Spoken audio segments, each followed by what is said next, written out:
Yo, what is going on, guys? And today I'm going to be explaining the classification of devil fruits in my own terms. So it's not as easy as Logia, Paramecium, and Zoans. I'll be going more in depth with each class of devil fruit. And before I start the video, I'm only looking at these devil fruits at their base standpoint. So things like versatility and awakening will not be included because they basically just mess up the whole equations.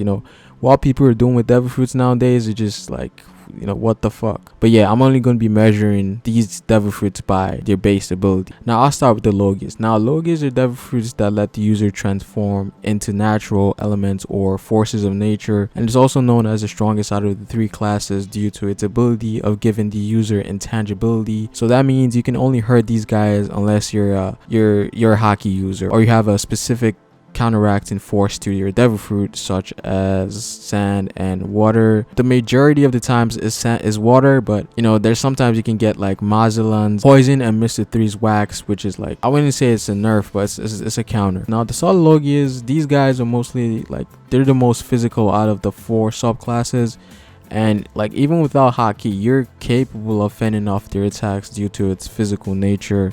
So people like Monet and Aokiji are the only ones who fit in this class, and they tend to be like the most physical, imposing devil fruit. So when it comes to how much they can dish out, it's usually on a large scale. Then we have the energy Logias. Now these guys are not things you can just grab with your hands, and they're usually like in a free floating form, so they don't have mass in a way, and like they're weightless.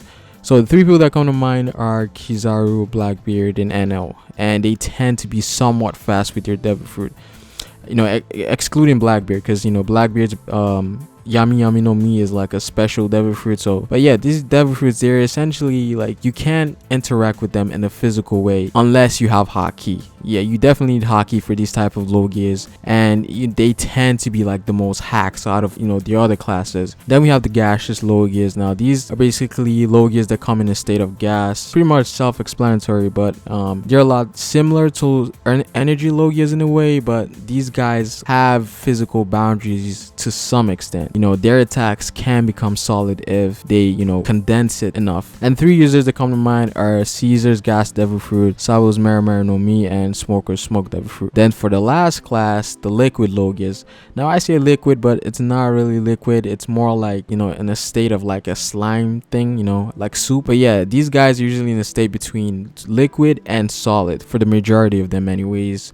Caribou and Akainu are like the best examples and the only examples of the subclass. I think the recent chapter of One Piece, we got the new Mochi Mochi no Mi by Katakuri, which is the stickiness, and that will fit in this subclass as well. But yeah, with enough control, their attacks can like get solid. So, but yeah, in terms of awakening, Logias usually come with a more powerful version of their base. So for example, Akainu could have like, his base would be magma, his awakening could be like the magma from the core of the earth, something like that. And they have environmental awakenings. So Logias, in terms of awakening, they definitely have the best stuff. Like they're classified as a strong devil fruit class. But yeah, that's pretty much it for Logias. So we have solid Logias, gaseous, energy, and liquid types so far in the series. Though we might get more classes later on, but I doubt it. Now for the zones. Now there's not really too much to say about this, but zone devil fruit gives the user the ability to transform into other species, which isn't just limited to animals. So, and they also have two forms, hybrid and full form. So we're not including the regular base human form. And for this one, I have four subclasses as well, just like the Logias. Now the first one are carnivorous zoans, which are basically zoans that tend to be more adapted to fighting, and they're usually stronger than the regular ones. The one and only confirmed carnivorous zone is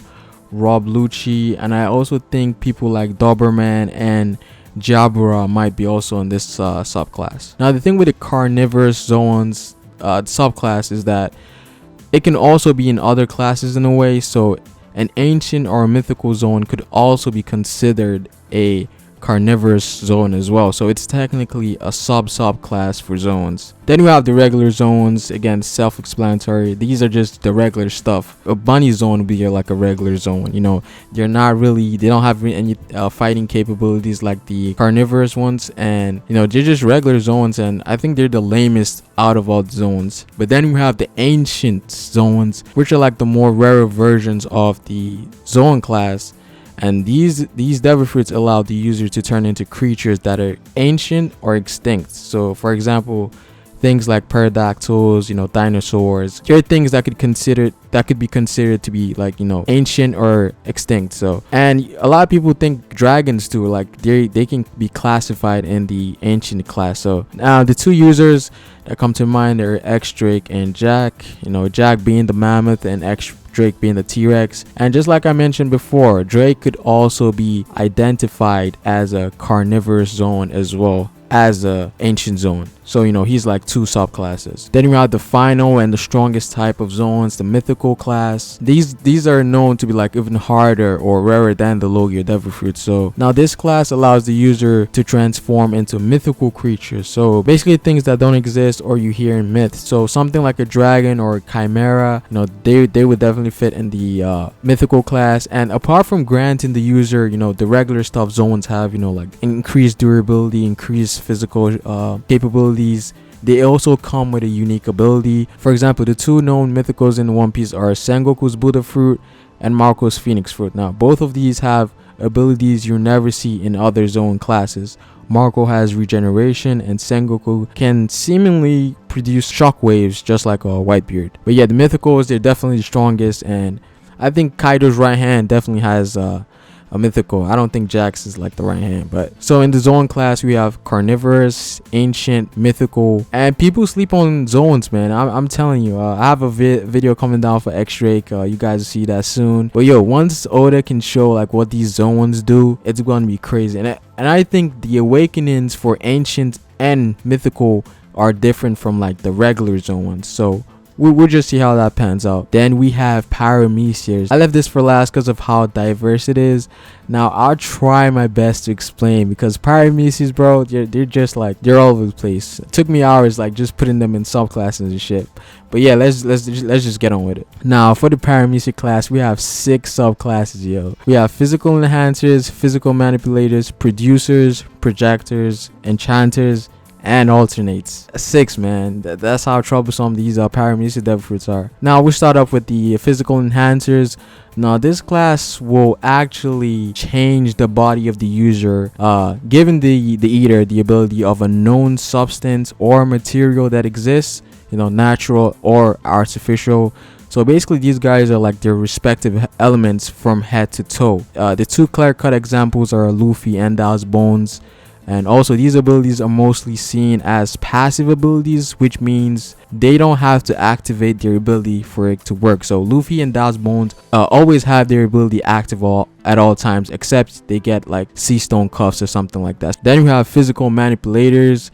Now this class gives the user the ability to mimic an item or a concept in a physical way, and they're able to manipulate the properties of their bodies in a special manner. Also, they are only limited to affecting their own bodies. So abilities like invisibility, growing large, turning your body into a gun or spring, they all fit in this class. Wait, there's a lot of people I can name at the top of my head, and Bellamy and Buggy are the 2 people that come to mind. Now Bellamy mimics the properties of a spring, and Buggy mimics the concept of chopping. There's a good number of people that are physical manipulators in the Paramecium class, but I think this is where like the majority of Parameciums are, the physical manipulators. Then we have the producers. Now producers are basically devil fruits that can produce some kind of natural or again artificial substance that are physical, but their body doesn't have the properties of this substance, so they can only produce it. A good example is Doflamingo and Magellan.